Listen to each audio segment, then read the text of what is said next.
вие што го кажувате, целосно се поклопува со резултатите кои што ги направивме од истражувањата, што значи дека оно што е квантитативно ни се потврдува исто така и квалитативно. И претпоставувам дека нема да бидат поволни одговорите кога станува збор на прашањето, вие малку и го начнавте тој дел, што станува со производството на храна.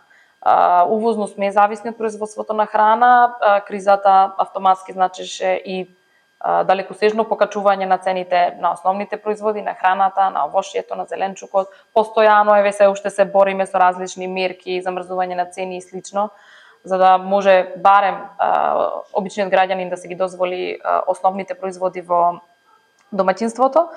Па анализирајќи ги мерките и активностите на општините во делот на кризата со храна беа превземени најмалку мерки. Она вие што го споменавте, да, беше случај, дали се тоа еднократна парична помош или се социјални пакети со храна, меѓутоа тука некако се застанува. Понатаму, во однос на подолгорочни мерки или други видови на, дали се тоа субвенции, дали е друг вид на поддршка во однос на надминувањето на кризата со храна, ние не забележавме. Какви се вашите видувања во поглед на ова прашање? Тука за жал можам да констатирам дека освен државните субвенции што државата нели ги нуди на земјоделците, самите општини на локално ниво нема доволно буџет на располагање за да субвенционираат вакви мерки, што дополнително го отежнува самиот процес на производство на храна на локално ниво. Од друга страна пак, поради, повторно ќе кажам, климатските промени, трендот на иселување, особено страда земјоделскиот сектор, особено се намалува сточниот фонд, што за нас представува црвен аларм, бидејќи се соочуваме со недостиг на месни млечни производи. Од тука, како што кажавте, станавме увозно зависна држава и со тоа се соочуваме и со повисоки цени на тие производи. Она што пак дополнително го отежнува производството на храна и што нас лично не загрижува е трендот на неатрактивноста на земјоделието како сектор. Од нашите податоци на терен, луѓето што остана да се занимава со сточарство, нивната возрастна граница изнесува над 50 години старост, додека пак нивните наследници, односно идните генерации, воопшто не размислуваат да продолжат да се занимаваат со производство на храна или да повторно да се вратат да ги обработуваат обработливите површини. Сметам дека како држава треба да се направи една сеопфатна анализа, да се мапираат проблемите и соодветно да се одговори со соодветни мерки.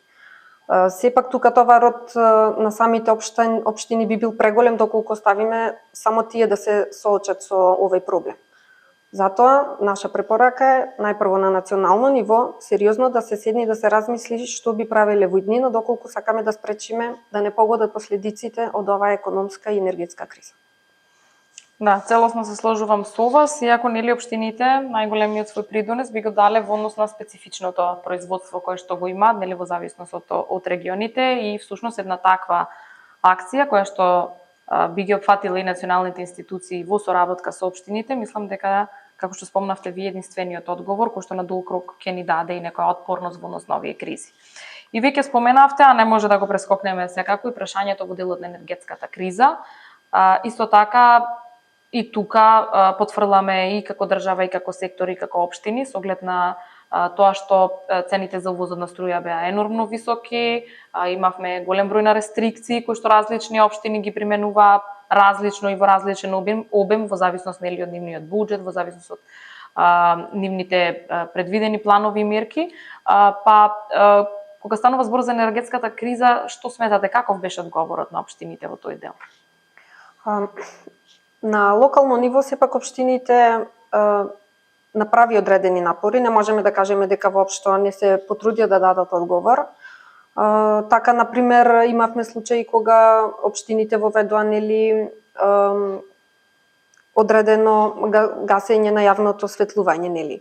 Потоа премина на друг тип на улично осветлување, односно воведоа лед светелки. Понатаму, како што е случајот со општина Македонски Брод, нивната општинска зграда ја претвори во целосно енергетски ефикасен објект, што понатаму следи и целосна транзиција преку воспоставување на фотоволтаици да можат сами да си произведуваат струја за нивните потреби.